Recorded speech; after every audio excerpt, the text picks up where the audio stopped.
से कम दिमाग नीतीश कुमार को। अरे भैया दिमाग तो कैसा दिमाग, प्रदेश के हित का कोई बात नहीं। कम दिमाग है, बिल्कुल नीतीश कुमार को कम दिमाग है। अरे ये सुनिए पहले, अगर नीतीश कुमार पलटा पलटी नहीं करते न, आज नरेंद्र मोदी के तोड़ 110% खड़ी थे। बिहार में है, जब जब मुख्यमंत्री बनने की बात होती है तो नीतीश कुमार सबसे आगे आते हैं। अभी भी नीतीश कुमार आगे हैं, लेकिन बता दें कि अब कोई नया चेहरा आ गया है। ऐसे ही जीतन राम मांझी को लेकर के बता दें कि जब जरूरत होती है बीजेपी को कि हमारी सरकार बने, हमारी सत्ता है, तो नीतीश जी को जरूरत होती है। अब देखिए, अब गठबंधन में नीतीश जी ऑलरेडी हैं, लेकिन अभी उनमें खटपट चल रही है गठबंधन में। ऐसे ही कुछ मामला जो है अब जीतन राम मांझी को लेकर के है कि जीतन राम मांझी जिधर करवट बदलेंगे, सरकार लगता है कि उधर ही बदल जाएगा। बता दें कि जीतन राम मांझी जो कि हम पार्टी का है, उनसे इनका पुराना रिश्ता रह चुका है। मेरे साथ राजेश निराला जी बात करेंगे, क्या कुछ कहिएगा? देखिए, समय आ गया है, मैं मांझी जी से बोलना चाहूंगा।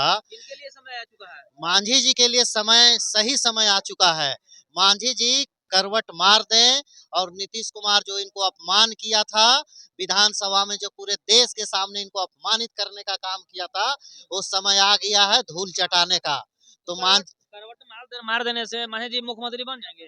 बिल्कुल बिल्कुल मांझी जी के पास बहुत अच्छा गोल्डन अपॉर्चुनिटी जो बोलते हैं ना, वो गोल्डन चांस है।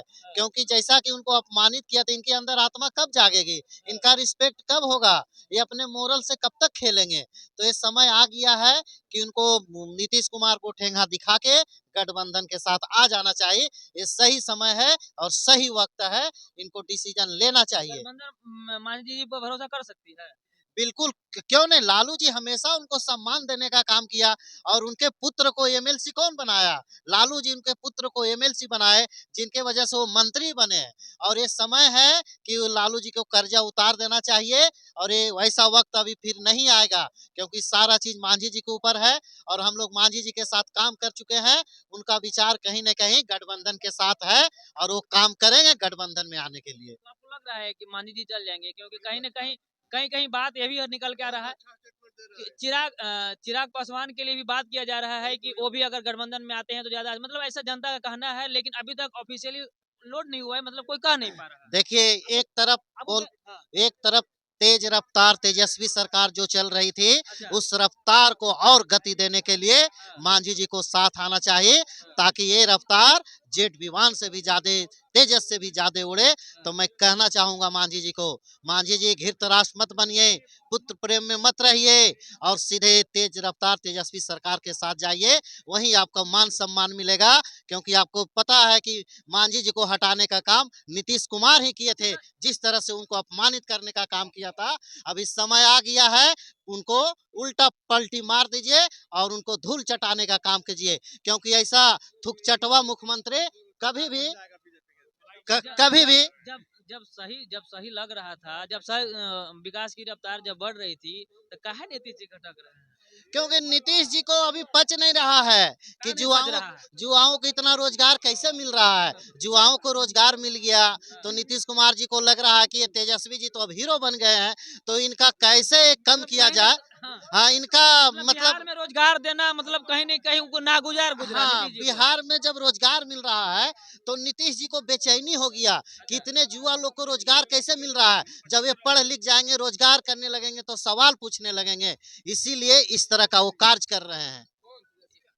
एक सबसे बड़ी बात है कि अब क्या लग रहा है, बीजेपी के लिए जो गुवाहाटी थी, बीजेपी की दरवाजा बंद हो चुका है, अब दरवाजा खुलने के लिए नाम ले रहा है, मतलब ऊपर से भी आ गया है, अमित शाह जी भी कह दिए हैं, सुशील मोदी भी कह रहे हैं। तो क्या लग रहा है, बीजेपी उन्हें अपनाएगी? क्योंकि जो रुख बदली हुई थी। बिल्कुल नहीं, बीजेपी वेट एंड वॉच में है और ये 2-3 महीना के लिए अगर हो भी सकता है तो ये लोकसभा तक के लिए ही ये मुख्यमंत्री रहेंगे।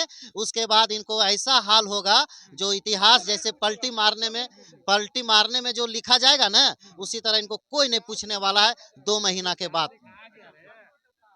बोलिएगा, चलिए, क्या कहते हैं आप?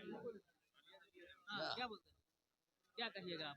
जिस तरह से अभी खबरें देख रहे हैं राजनीतिक में कि नीतीश जी को लेकर के, जो बीजेपी भी कह रही है, सोची कि नीतीश जी अगर हमारे तरफ आएंगे तो हमारी सरकार बनेगी। आरजेडी यही चाहती थी कि हमारे तरफ ज्यादा आएंगे तो हम ही सरकार बना लेंगे, हालांकि बनाई, बीजेपी भी कुछ दिन चलाई, लेकिन अब जो है जीतन राम मांझी को लेकर के जो अटकलें जो चालू हुआ है।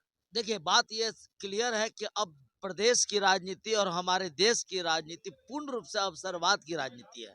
यहाँ ना धर्मवाद है, ना परिवारवाद है, ना देशवाद है, कहीं कुछ नहीं है। जिसकी जहाँ सब अब जो नीतीश कुमार जी जो कर रहे हैं वो आने वाली पीढ़ी के लिए ये गलत संदेश जा रहा है कि राजनीति अगर करना है तो या तो इस पार या उस पार। इतना ज्यादा अवसरवादी किस बात के लिए भाई?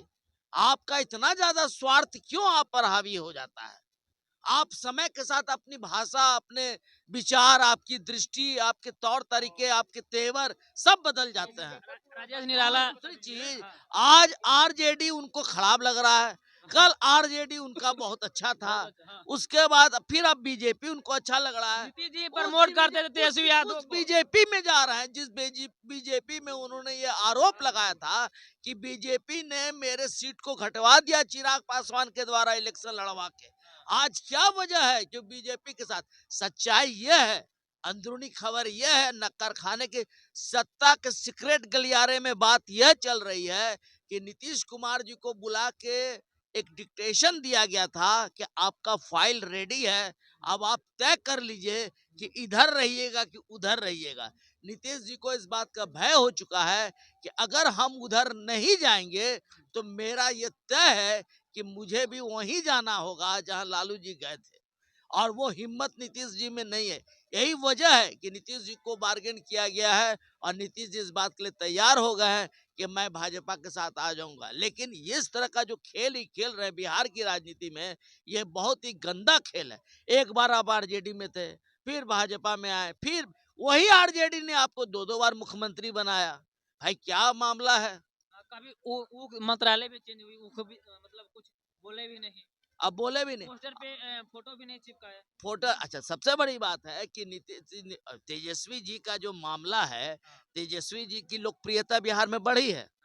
वो पढ़े लिखे हैं कि नहीं पढ़े लिखे, वो बहस का बात अलग है, लेकिन उनकी लोकप्रियता बढ़ी है। युवा तो अच्छे लेते हैं, अच्छा इंग्लिश बहुत अच्छा बोलते हैं, हिंदी भी अच्छा बोलते हैं। अंदरूनी खबर तो है कि वो 9th क्लास पास है नहीं, लेकिन मैं मीडिया में नहीं बोल सकता हूँ। वो एक्चुअली है ग्रेजुएट आदमी, पढ़ा लिखा में उनका ग्रेजुएशन है वहाँ से, लंदन से, लॉ में।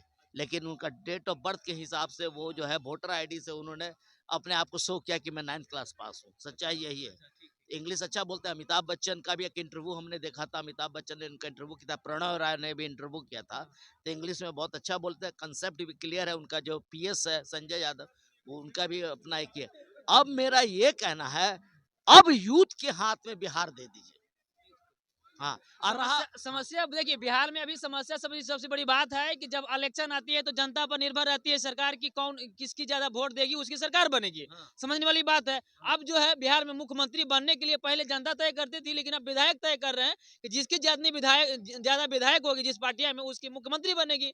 तो बिहार में तो ऐसा नहीं है, जिसकी कम विधायक है उसको वो ज्यादा मुख्यमंत्री बनता है। अच्छा, दूसरी बात है, जहां तक सवाल आ रहा है जीतन राम मांझी जी का, तो जीतन राम मांझी जी का जो मैटर है टोटल, वो भी प्योर जिसको कहता है अवसरवादी आदमी, उनका भी विचार व्यवहार जो है, आचार विचार व्यवहार पूर्ण रूप से अपने ही स्वार्थ के हित में रहता है, एकदम टोटली। आप तो करीबी रहे हैं तेजस्वी जीतन राम मांझी के, तो आप पुराने लीडर भी हैं, तो क्या कहिएगा जैसे चाचा ने बताया? बिल्कुल चाचा जी सही कह रहे हैं।